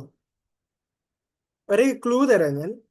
ഇവിടെ ഫെർട്ടിലൈസേഷൻ നടക്കുന്നില്ലല്ലോ, സൈഗോട്ട് ഉണ്ടാവുന്നില്ല. സൈഗോട്ടല്ലേ പിന്നെ അങ്ങനെയാണല്ലോ സീഡ് ഉണ്ടാവുന്നത്. അപ്പൊ സീഡ് ഇല്ലാത്ത ഏതെങ്കിലും ഫ്രൂട്ട് കഴിച്ചിട്ടുണ്ടോ? അപ്പൊ നിങ്ങൾ പറയില്ല, എല്ലാ ഫ്രൂട്ടിനും സീഡ് ഉണ്ട്. പഴം കഴിച്ചിട്ടുണ്ടോ? പഴത്തിന് എന്തുണ്ട്? സീഡ് ഉണ്ടോ? പഴത്തിന് സീഡ് ഉണ്ടോ? ഇല്ല. അതിനകത്ത് കാണുന്ന കറുത്ത കുരുപ്പ് സീഡാന്ന് പറയോ? ഇല്ല, അത് സീഡല്ല. അപ്പം സീഡ് ഫോർമേഷൻ നടക്കുന്നില്ല, അതുപോലെ ഫെർട്ടിലൈസേഷൻ നടക്കാതെ ഫ്രൂട്ട് ഉണ്ടാവുന്നതിനെയാണ് പാർത്തനോ കാർപ്പി എന്ന് പറയുന്നത്. ഏറ്റവും കോമൺ എക്സാമ്പിൾ ആണ് banana. Banana plant, banana tree. Okay, ഇനി ഇതാണ് പാർത്തനോകാർപ്പി. ഇനി വേറൊരു സാധനം അതിൻ്റെ ഇത്രേ ഉള്ളു പാർത്തനോകാർപ്പി. എക്സ്ട്രാ ഒരു ചെറിയ ലിറ്റിൽ ബിറ്റ് ഓഫ് ഇൻഫർമേഷൻ ടെക്സ്റ്റിൽ ഒന്നും മിസ് ചെയ്യത്തില്ല എന്ന് പറഞ്ഞുകൊണ്ട് പറയാണ്. ഇൻഡ്യൂസ്ഡ് പാർത്തനോകാർപ്പി എന്ന് വെച്ചാൽ പാർത്തനോകാർപ്പി നമ്മൾ ഇൻഡ്യൂസ് ചെയ്യുക, അതായത് ഹോർമോൺസിലൊക്കെ മാറ്റം വരുത്തിയിട്ട് നമ്മൾ ഫെർട്ടിലൈസേഷൻ നടത്താതെ ഫ്രൂട്ടിനെ ഉണ്ടാക്കുക. ഓക്കെ, അതാണ് എന്ത് പാർത്തനോ കാർപ്പി, ഇൻഡ്യൂസ്ഡ് പാർത്തനോകാർപ്പി എന്ന് പറയുന്നത്. അപ്പൊ അത് മനസ്സിലായി എന്ന് വിചാരിക്കുന്നു. അടുത്തായിട്ട് പറയാനുള്ളതാണ് advantages of seeds in angiosperms. Seed ഉള്ളത് കൊണ്ട് നമുക്ക് എന്താണ് ഗുണം? ഓക്കെ, ഇത് ഇടയ്ക്കുന്ന വന്ന ഒരു ടോപ്പിക് അല്ല, ജസ്റ്റ് ഇങ്ങനെ ആലോചിച്ചാൽ മതി. നമ്മള് പോസ്റ്റ് ഫെർട്ടിലൈസേഷൻ പഠിച്ചപ്പോൾ എൻഡോസ്പേം പഠിച്ചു, അത് കഴിഞ്ഞിട്ട് എംബ്രിയോ ഫോർമേഷൻ പഠിച്ചു, സീഡ് ഫോർമേഷൻ പഠിച്ചു, അതിന്റെ ബാക്കിയായിട്ട് വിചാരിച്ചാൽ മതി. അത് കഴിഞ്ഞിട്ട് നമ്മൾ ഫ്രൂട്ട് പഠിച്ചു, ഫ്രൂട്ടിൽ നമ്മൾ പാർത്തനോകാർപ്പിയും പഠിച്ചു. അപ്പൊ എന്തൊക്കെയാണ് advantages of seeds in angiosperms? ആൻജിയോസ്പേംസിൽ സീഡ്സ് ഉള്ളത് കൊണ്ട് എന്താണ് ഗുണം? ഒന്ന്, ഇൻഡിപെൻഡൻസ് ഫ്രം വാട്ടർ. വാട്ടറിന്റെ ആവശ്യമില്ല അങ്ങോട്ടും ഇങ്ങോട്ടും ഒന്നും പോകാൻ വേണ്ടിയിട്ട്, വാട്ടറിന്റെ വിൻഡിന്റെ ഒന്നും ആവശ്യമില്ല. പോളിനേഷൻ. ഫ്രൂട്ടിന് നല്ല മധുരം. ഫ്രൂട്ട് എന്തിനാ മധുരം ഉള്ളതാവുന്നത്? എപ്പോഴും ഞാൻ ഇതുപോലത്തെ കുറെ പൊട്ട ക്വസ്റ്റ്യൻ ചോദിക്കും അല്ലേ, നിങ്ങൾക്ക് അതെല്ലാം അറിയാമെന്ന് നിങ്ങൾ എന്നോട് പറയുന്നത്. ഫ്രൂട്ട് എന്തിനാ മധുരം ഉള്ളതാവുന്നത്? ബേർഡ്സ്, ഇൻസെക്ട്സ് ഒക്കെ വന്ന് ഈ ഫ്രൂട്ട് കഴിച്ചിട്ട് വേണം ആ സീഡ് അവരുടെ കൂടെ പോയി ഡിസ്പേഴ്സ് ആവാൻ, പല പല സ്ഥലത്ത് പോകാൻ. അപ്പോൾ വാട്ടറിന്റെ ആവശ്യമില്ല. Efficient dispersal. ഇത് തന്നെ, ബേർഡ്സ്, ഇൻസെക്ട്സ് വരും, കഴിക്കും, ആ സീഡ് പല പല സ്ഥലത്ത് പോകും, പ്രോപ്പർ ഒരു ഡിസ്ട്രിബ്യൂഷൻ, ഒരു ഡിസ്പേഴ്സൽ വരും. ഓക്കെ, പല പല ദൂര സ്ഥലങ്ങളിൽ ചെന്നിട്ട് പുതിയ കോളനീസ് ഒക്കെ സ്റ്റാർട്ട് ചെയ്യാൻ പറ്റും. അടുത്ത ന്യൂട്രിയൻ സ്റ്റോറേജ്. ന്യൂട്രിയൻ സ്റ്റോറേജ് എന്ന് വെച്ചാൽ എന്താ? ന്യൂട്രിയൻസ് സ്റ്റോർ ചെയ്യുക. സീഡിന്റെ ഗുണം എന്താ? സീഡ് എന്ന് പറഞ്ഞാൽ ഞാൻ എന്താ പറഞ്ഞത്, ഒരു എംബ്രിയോ പ്ലസ് ഒരു ലഞ്ച് ബോക്സ് ആണ്. ആ സീഡ് എത്ര നാളിരിക്കുന്നു അത്രയും നാൾ കഴിക്കാനുള്ള എല്ലാ ന്യൂട്രിയൻസും സ്റ്റോർ ചെയ്ത് വെച്ചിട്ടുണ്ട്. അതുകൊണ്ടാണ് നമ്മൾ കുറെ സീഡ്സ് ഒക്കെ എടുത്ത് തിന്നുന്നത്. പാവം പ്ലാന്റ്സിനെ പറ്റിച്ച്. എന്താ, ചിയാ സീഡോ എന്തൊക്കെ സീഡാ കഴിക്കുന്നത് അല്ലേ? പംകിൻ സീഡ്, കുറെ സീഡ് കഴിക്കില്ലേ നമ്മൾ? ഈ കഴിക്കുന്ന കുറെ എണ്ണത്തിന് പേര് ഞാൻ പറയുന്നില്ല, നമുക്ക് നല്ല ഹെൽത്തി ആവാൻ വേണ്ടിയിട്ട് നമ്മൾ കഴിക്കുന്ന മിക്ക സീഡുകളും അതിനകത്ത് ആ ന്യൂട്രിയൻസ് ആണ് നമ്മൾ ഉപയോഗിക്കുന്നത്, ആ സീഡിന്റെ ന്യൂട്രിയൻസ് ആണ് ഉപയോഗിക്കുന്നത്. പിന്നെ പ്രൊട്ടക്ഷൻ. കാരണം സീഡിനകത്ത് എന്തുണ്ട്? വിൻഡ് വാട്ടർ ഒക്കെ ആണെങ്കിൽ അതങ്ങ് പോകും. പക്ഷെ സീഡിനകത്ത് എന്തുണ്ട്? സീഡ് കോട്ട് ഉണ്ട് അല്ലെ? സീഡ് കോട്ട് വിത്ത് ഒരു ഹോളിൽ കൂടെ ഓക്സിജനും വാട്ടറും കിട്ടും, വിത്ത് പ്രൊട്ടക്ഷൻ ഉണ്ട്. പിന്നെ ജനറ്റിക് വേരിയേഷൻ. ജനറ്റിക് വേരിയേഷൻ പറയുമ്പോൾ എന്തുകൊണ്ടാണ് ജനറ്റിക് വേരിയേഷൻ? കാരണം സീഡ് ഉണ്ടാവണമെങ്കിൽ എന്ത് നടക്കണം? സെക്ഷുവൽ റീപ്രൊഡക്ഷൻ നടക്കണം.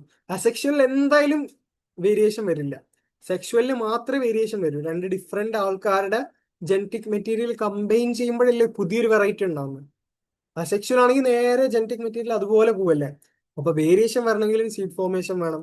പിന്നെ അഗ്രികൾച്ചറിലുള്ള ഇമ്പോർട്ടൻസ് എന്ന് പറയുമ്പോൾ ഒന്ന് ഡീഹൈഡ്രേഷനും ഡോർമെൻസി ഞാൻ പറഞ്ഞു, വെള്ളം പോവും, ഡീഹൈഡ്രേറ്റഡ് ആവും, അപ്പൊ ഡോർമെൻസി ഒരു ഇനാക്റ്റീവ് സ്റ്റേജിലേക്ക് പോകും. അപ്പൊ നമുക്ക് എത്ര നാൾ വേണമെങ്കിലും ഫ്യൂച്ചർ യൂസിന് വേണ്ടി നമുക്ക് ആ സീഡ്സിനെ സ്റ്റോർ ചെയ്ത് വെക്കാൻ വേണ്ടി പറ്റും. പിന്നെ വരുന്നതാണ് ഒരു ഫുൾ ഇയർ ഒക്കെ നമുക്ക് ഫുഡ് ഇങ്ങനെ സപ്ലൈ ചെയ്യണമെന്നുണ്ടെങ്കിൽ നമുക്ക് കുറെ ഇതിന്റെ ആവശ്യമുണ്ടല്ലേ. അപ്പൊ നമ്മൾ സീഡ് ഫോർമേഷൻ, കുറെ സീഡ് ഉണ്ടെങ്കിൽ അത്രയും നടക്കും അല്ലേ. അപ്പൊ അത് അത്രേ ഉള്ളൂ. ഇനി സീഡ് വയബിലിറ്റി ആൻഡ് ലോങ്ങിറ്റിവിറ്റി. വയബിലിറ്റിയെ കുറിച്ച് നമ്മൾ ആദ്യമേ പറഞ്ഞതാണ്. പോളൻ ഗ്രെയിനിന്റെ പോലെ തന്നെ കുറെ മാസങ്ങളോളം ഉണ്ട്, ചിലത് അത് ടെമ്പറേച്ചർ, ഹ്യൂമിഡിറ്റി ഒക്കെ ഡിപ്പെൻഡ് ചെയ്യും. ഇനി രണ്ട് എക്സ്ട്രീം കേസസ് ആണ് പറയാൻ പറ്റുന്നത്. ഞാനാണെങ്കിൽ ഉറപ്പായിട്ടും ഇതിനെ കേസ് സ്റ്റഡി ബേസ്ഡ് ആയിട്ടൊക്കെ ഒരു ക്വസ്റ്റ്യൻ ഉണ്ടാക്കും എക്സാമിന്. ഓക്കെ, അപ്പൊ നമുക്ക് നോക്കാം. എക്സ്ട്രീം കേസസ് എന്ന് പറയുമ്പോൾ ലൂപ്പിനസ് ആർട്ടിക്കസ്. ലൂപ്പിനസ് ആർട്ടിക്കസ് എന്ന് പറയുന്ന ഒരു പ്ലാന്റ്, ഒരു സീഡ്, ഡോർമെൻസിയുടെ എക്സ്ട്രീം കേസാണ് ഞാൻ പറയുന്നത്. 10,000 വർഷം ഡോർമെൻസിയിൽ ഇരുന്നിട്ടാണ് ഈ ലൂപ്പിനസ് ആർട്ടിക്കസിന്റെ, നമ്മൾ പണ്ട് കണ്ടുപിടിച്ചൊരു ഫോസിൽ എന്തുവാണ്, ആ സംഭവം 10,000 വർഷം കഴിഞ്ഞിട്ടാണ് ജെർമിനേറ്റ് ചെയ്യുന്നത്. അതുപോലെ ഡേറ്റ് പാം റീസെന്റ് ആയിട്ടുള്ള ഒരു ഫോസിലാണിത്. നമ്മുടെ കിങ് ഹെറോഡ്, ടെക്സ്റ്റിലുള്ളതാണ്, ഞാൻ ഉണ്ടാക്കി പറയുന്നൊന്നുമല്ല. കിങ് ഹെറോഡിന്റെ എന്താണ് പാലസ് എക്സ്കവേറ്റ് ചെയ്ത്, നമ്മുടെ ആർക്കിയോളജിസ്റ്റുകൾ എക്സ്കവേറ്റ് ചെയ്തിരുന്നതിന്റെ സമയത്ത് ഡെഡ് സീയുടെ അടുത്താണ് ഈ പാലസ്. അപ്പൊ അവിടുന്ന് കിട്ടിയതാണ് ഡേറ്റ് പാം. 2000 വർഷത്തിന് ശേഷമാണ്, അതിന്റെ പേരാണ് ഫീനിക്സ് ഡാക്സിലിഫെറ. 2000 വർഷത്തിന് ശേഷമാണ് അത് അപ്പൊ ഫീനിക്സ് എന്ന് പറഞ്ഞാൽ ഇങ്ങനെ ഉയർന്നു പൊങ്ങുന്ന പക്ഷി എന്നൊക്കെ നമ്മൾ പറയത്തില്ലേ, തീയിൽ നിന്ന് വന്നത്, എല്ലാം നാശത്തിൽ നിന്ന് വന്നത്, അതുപോലെ എക്സ്കവേറ്റ് ചെയ്തപ്പോ കിട്ടി കുറെ 2000 വർഷത്തിന്. അതാണ് ഏറ്റവും റീസെന്റ് ആയിട്ടുള്ള, എനിക്ക് തോന്നുന്നു, ഹയസ്റ്റ് ഡോർമെന്റ് ആയിട്ടുള്ള ഒരു പ്ലാനറ്റ്. എന്താണ് ഇതിന്റെ അർത്ഥം? എന്താ? നമ്മളുടെ സെക്കൻഡ് ലാസ്റ്റ് ലെവലും കംപ്ലീറ്റ് ചെയ്തു. ഇതേ നോക്ക്, അജ്മൽ സാർ തുള്ളിച്ചാടുന്നു. ഇത് നിങ്ങളുടെ ഒന്നും പേര് എനിക്ക് ഇതുവരെ ആയിട്ടില്ല, ഞാൻ കമന്റ് ഒന്നും കണ്ടിട്ടില്ല. അപ്പൊ പേര് വന്നു കഴിഞ്ഞിട്ട് ഞാൻ നിങ്ങൾക്കൊക്കെ പേര് തരാം. അത് കഴിഞ്ഞിട്ടുള്ളതാണ്. Call for action. നിങ്ങക്ക് ഇഷ്ടപ്പെട്ടിട്ടുണ്ട്, നിങ്ങക്ക് വേറെയും ചാപ്റ്റേഴ്സ് ഇതുപോലെ പഠിക്കണം എന്നുണ്ടെങ്കിൽ സബ്സ്ക്രൈബ് ചെയ്യാൻ മറക്കണ്ട. ബെല്ലൈക്കൺ അമർത്തിയാൽ നിങ്ങൾക്ക് നോട്ടിഫിക്കേഷൻ വരും കേട്ടോ. അപ്പോൾ അടുത്ത ലാസ്റ്റ് ഏറ്റവും ചെറുതും പക്ഷെ ഏറ്റവും ഇമ്പോർട്ടൻറ്റും ഒരുപാട് ക്വസ്റ്റ്യൻ വരുന്നതും ഒരുപാട് കൺഫ്യൂഷൻ വരുന്നതുമായിട്ടുള്ള ഒരു പോർഷൻ ആണ് apomixis and polyembryony. Apomixis and polyembryony. അപ്പൊ നിങ്ങൾ ചോദിക്കുക, എന്താണ് ഈ അപ്പോമെക്സിസ്, എന്താണ് ഈ പോളി എംബ്രിയോണി? അപ്പൊ ഞാൻ പറഞ്ഞു തരട്ടെ, എന്താണ് അപ്പോമെക്സിസ്, എന്താണ് പോളി എംബ്രിയോണി എന്ന്. അപ്പോമെക്സിസ് എന്ന് വെച്ചാൽ ഒന്നുമില്ല. നമ്മൾ നേരത്തെ പാർത്തനോകാർപ്പ് പഠിച്ചില്ലേ, അതുപോലെ സീഡ് ഉണ്ടാവും പക്ഷെ ഫെർട്ടിലൈസേഷൻ നടക്കില്ല. ഇപ്പൊ മനസ്സിലായോ എന്തുകൊണ്ടാണ് ഞാൻ കൺഫ്യൂഷൻ എന്ന് പറഞ്ഞതെന്ന്? പാർത്തനോകാർപ്പിൽ ഫ്രൂട്ട് ഉണ്ടാവും പക്ഷെ ഫെർട്ടിലൈസേഷൻ നടക്കില്ല. ഇവിടെ എന്ന് വെച്ചാൽ സീഡ് ഉണ്ടാവും പക്ഷെ ഫെർട്ടിലൈസേഷൻ നടക്കില്ല. അപ്പൊ നിങ്ങൾ ചോദിക്കും, ഇത് രണ്ടും ഒന്നല്ലേ? അല്ല. പാർത്തനോകാർപ്പിൽ എന്താണ്? സീഡ് ഉണ്ടാവില്ല, സീഡേ ഉണ്ടാവില്ല, നേരെ ഫ്രൂട്ടാണ് ഉണ്ടാവുന്നത്. ഓക്കെ, കാരണം അവിടെ സെക്ഷുവൽ റീപ്രൊഡക്ഷൻ, ഫെർട്ടിലൈസേഷൻ നടക്കുന്നില്ല, സീഡ് ഉണ്ടാവുന്നില്ല, അവർ ജസ്റ്റ് ഫ്രൂട്ട് അങ്ങ് ഡെവലപ്പ് ചെയ്യാം. ഇവിടെ അപ്പോമിക്സിസ് എന്ന് പറഞ്ഞാൽ സീഡ് ഉണ്ടാവുന്നുണ്ട്. സീഡ് ആക്ച്വലി എന്താണ്? സീഡ് എന്ന് വെച്ചാൽ എന്താ മക്കളെ? സീഡ് എന്ന് വെച്ചാൽ it is the end product of sexual reproduction. Sexual റീപ്രൊഡക്ഷന്റെ എൻഡ് പ്രോഡക്റ്റ് ആണ് സീഡ്. ആ സീഡ് ഉണ്ടാവാതെ, അപ്പൊ ആ സെക്ഷുവൽ റീപ്രൊഡക്ഷൻ ആയിട്ടുള്ള ഫെർട്ടിലൈസേഷൻ നടക്കാതെ സീഡ് ഉണ്ടായി. അപ്പൊ ഇത് എത്രത്തോളം ഇമ്പോർട്ടൻ്റ് ആണെന്ന് ആലോചിച്ച് നോക്ക്. മനസ്സിലായോ സംഭവം? ആ ഒരു ഫെർട്ടിലൈസേഷൻ നടക്കാതെ അതിന്റെ പ്രൊഡക്റ്റ് ആയിട്ടുള്ള സീഡ് ഉണ്ടായി. എങ്ങനെ ഉണ്ടായി നോക്കാം. അതാണ് അപ്പോമിക്സിസിൽ നമുക്ക് പഠിക്കാനുള്ളത്. ഓക്കെ, ഇതിന്റെ ഒരു എക്സാമ്പിൾ പഠിച്ചു വെച്ചോ. എന്തായിരുന്നു? ആസ്റ്ററേഷ്യ. ഞാൻ പറഞ്ഞു, വരികയാണെങ്കിൽ അത് ഫാമിലിയാണ്. നമ്മൾ ഏതായിരുന്നു? ഹൊമിനിയുടെ. ആസ്റ്ററേഷ്യ എന്ന് പറയുന്ന ഗ്രാസ് ഫാമിലീസ് ആണ്. അവരിലാണ് മെയിൻ ആയിട്ട് അപ്പോമിക്സിസ് നമുക്ക് കാണാൻ വേണ്ടി പറ്റുന്നത്. ഇപ്പൊ പാർത്തനോകാർപ്പിയായിട്ട് കമ്പൈൻ ചെയ്ത് നോക്കിയാൽ, പാർത്തനോകാർപ്പി എന്ന് വെച്ചാൽ ഫ്രൂട്ട് ഉണ്ടാവും, ഫെർട്ടിലൈസേഷൻ നടക്കില്ല. ബനാനയാണ് എക്സാമ്പിൾ. അപ്പോമിക്സിസ് എന്ന് വെച്ചാൽ സീഡ് ഉണ്ടാവും പക്ഷെ ഫെർട്ടിലൈസേഷൻ നടക്കില്ല.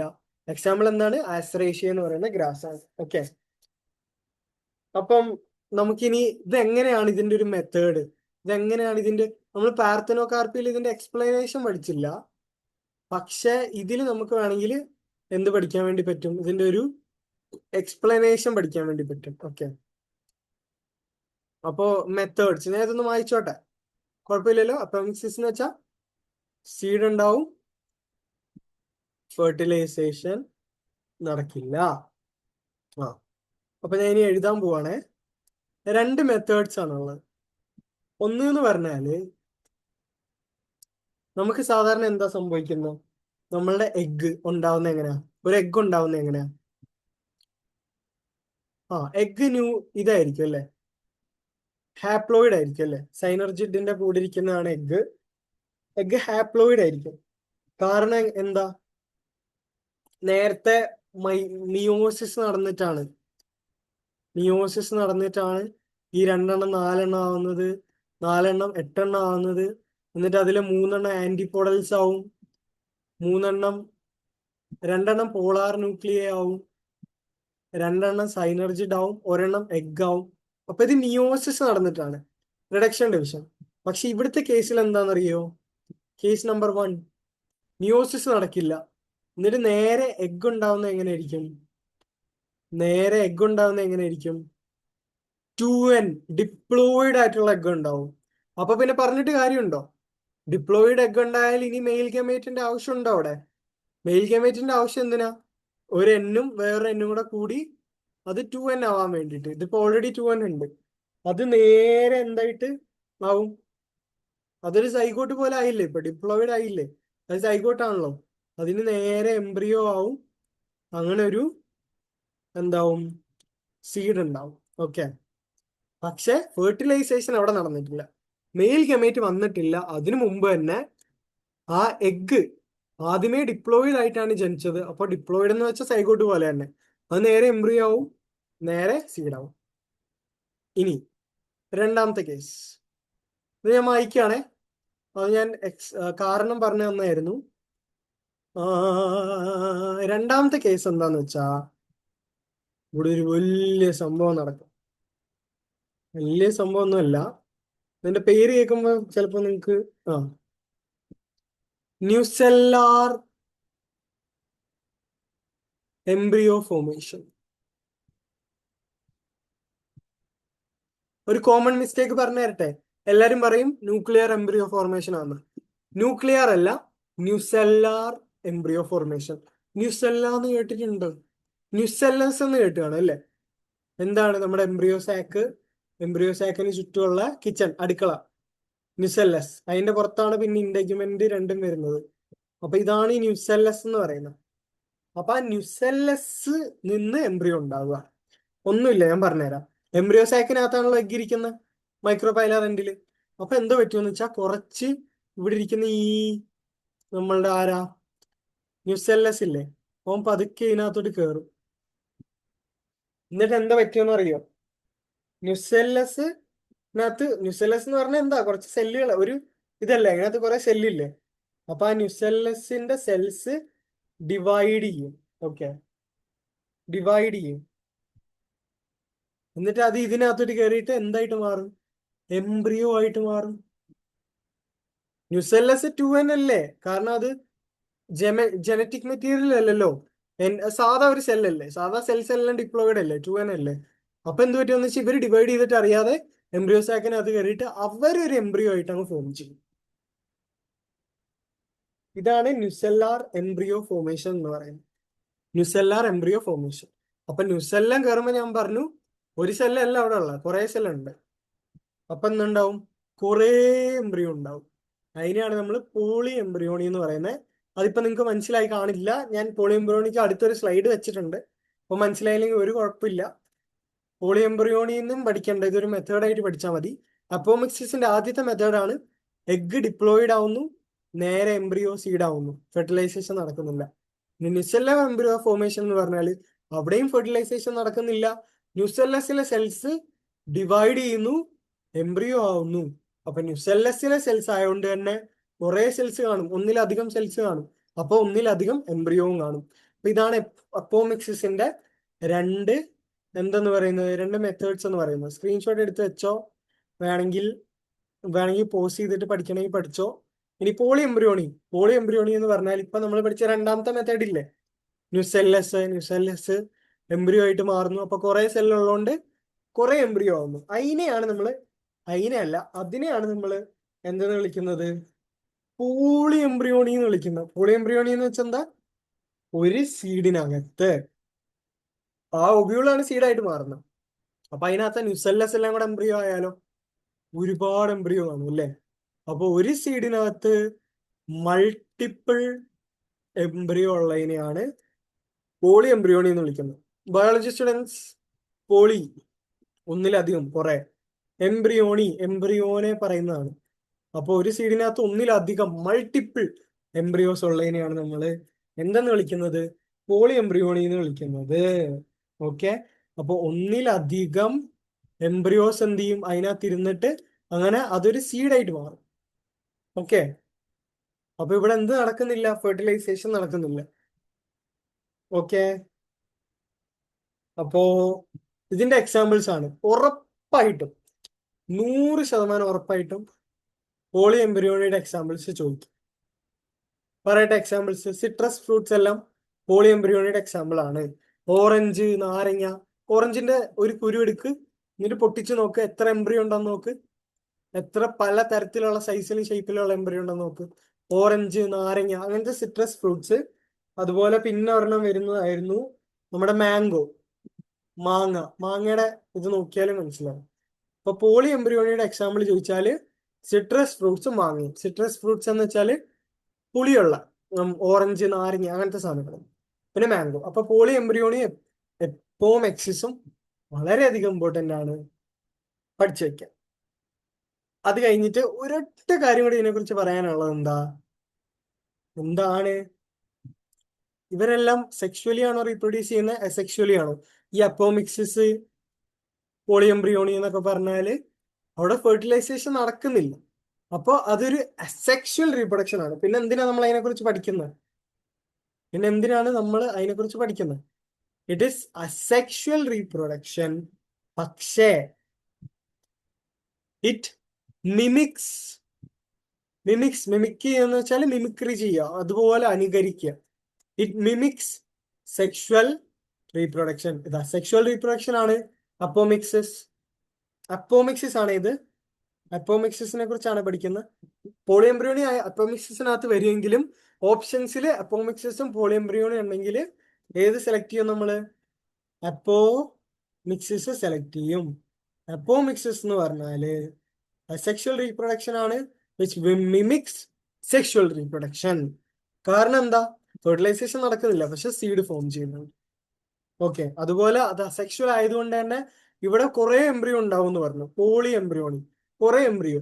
അപ്പൊ ഇവരെല്ലാം എന്താണ്? വേരിയേഷൻ വരുന്നില്ല, സെക്ഷുവൽ അല്ല, അസെക്ഷുവൽ ആണ്.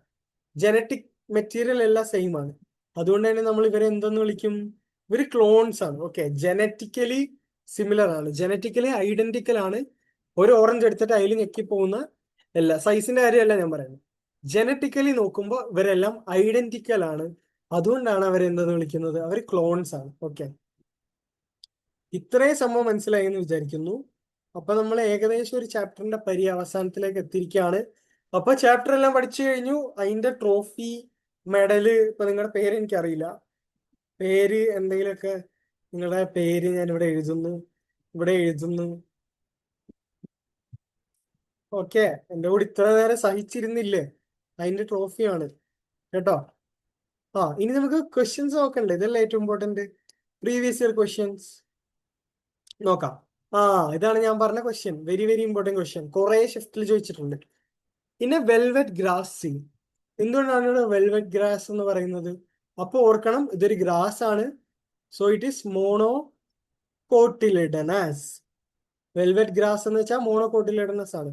അപ്പൊ ഒരു മോണോകോട്ട് സീഡില് കോട്ടിലിഡനെ എന്താണ് വിളിക്കുന്നതെന്ന് ചോദിച്ചാൽ നമുക്കറിയാം ആൻസർ അല്ലേ? എന്താ? സ്ക്യൂട്ടെല്ലം. ബാക്കിയെല്ലാം തെറ്റാണ്. പോളിയോറൈസ എന്ന് വെച്ചാൽ എന്താ? Rhiza, R for root. റൂട്ടിനെ കവർ ചെയ്യുന്നതാണ് പോളിയോറൈസ. പോളിയോപ്റ്റൈൽ എന്ന് വെച്ചാൽ എന്താ? അപ്പൊ പി. എന്തിനെ കവർ ചെയ്യുന്നതാണ്? എപ്പിക്കോട്ടൈൽ, അല്ലെങ്കിൽ ഷൂട്ടിനെ കവർ ചെയ്യുന്നതാണ്. ടെസ്റ്റ നമ്മൾ അതിനെക്കുറിച്ച് പഠിച്ചിട്ടില്ല, അതുകൊണ്ട് അതുമല്ല. എന്താണ്? സ്ക്യൂട്ടെല്ലമാണ് ആൻസർ. ഓക്കെ ആണോ? ഇനി അപ്പോ കറക്റ്റ് ആൻസർ ആണോ നോക്കാം നമുക്ക്. സ്ക്യൂട്ടെല്ലമാണ് ആൻസർ. ഓക്കെ. ഏറ്റവും CUT-യിലെ ഏറ്റവും മെയിൻ ക്വസ്റ്റ്യൻസ് ഇതാണ്. കുറെ വരും മാച്ച് ദ ഫോളോയിങ്. ഓക്കെ, കുറെ വരും. അപ്പൊ നമുക്ക് നോക്കിക്കളയാം. Please to. നമുക്ക് എല്ലാം അറിയണമെന്നില്ല, ചിലപ്പോൾ 4 2 അറിയായിരിക്കും. അപ്പൊ നമുക്ക് ബാക്കി ഓട്ടോമാറ്റിക്കലി കിട്ടും. അതുകൊണ്ട് മാച്ച് ദ ഫോളോയിങ് ആണ് ഏറ്റവും സിമ്പിള്, പേടിക്കേണ്ട ആവശ്യമില്ല. Cleistogamous flowers, closed flowers ആണെന്ന് നമുക്കറിയാം. വാട്ടർ പോളിനേറ്റഡ് അല്ല, ടോളസ്റ്റ് അല്ല, ഡൈഷ്യസ് അല്ല, do not open at all. അപ്പൊ A4 ആണ്. A4 വരുന്നതാകെ ഇതേ ഉള്ളൂ. അപ്പൊ തന്നെ മറ്റേ രണ്ടും പോയി. എന്നാലും നമുക്ക് നോക്കാം. പിന്നെ വാലിസ്നേറിയ എന്ന് വെച്ചാൽ എന്തായിരുന്നു? ഓർമ്മയുണ്ടോ? ഹൈഡ്രോഫിലി, വാട്ടർ പോളിനേഷൻ. ഫസ്റ്റ് തന്നെ അതാണ് കിടക്കുന്നത്. അപ്പൊ B1 വരുന്ന ഇതേ ഉള്ളൂ. അപ്പൊ ഒബ്വിയസ്ലി ഇതാണ് കറക്റ്റ് ആൻസർ. പക്ഷെ എങ്കിലും നമുക്ക് എന്ത് ചെയ്യണം? ഫുള്ള് ചെക്ക് ചെയ്യണം. അടുത്ത അമോർഫോഫാലസ് എന്തായിരുന്നു? ഒരു 6 feet ടോൾ ഫ്ലവർ ആയിരുന്നു, ഓർമ്മയുണ്ടോ? 2.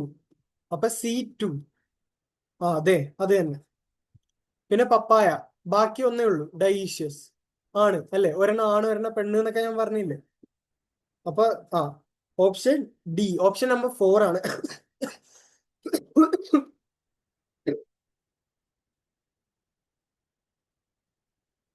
കറക്റ്റ്. അപ്പൊ നമുക്കത് ശരിയാണോ നോക്കാം. ഓക്കെ, ദേ കണ്ടോ, ടിക്ക് ചെയ്യുന്നുണ്ടോ? ടിക്ക് ചെയ്യുന്നത് കണ്ടോ അവിടെ? ഓപ്ഷൻ നമ്പർ 4 ആണ് കറക്റ്റ്. ആ ഇനി ഒരു കാര്യം, ഇത് നിങ്ങൾക്ക് ഒരുപാട് ഇഷ്ടപ്പെട്ടു എന്ന് വിചാരിച്ചോ.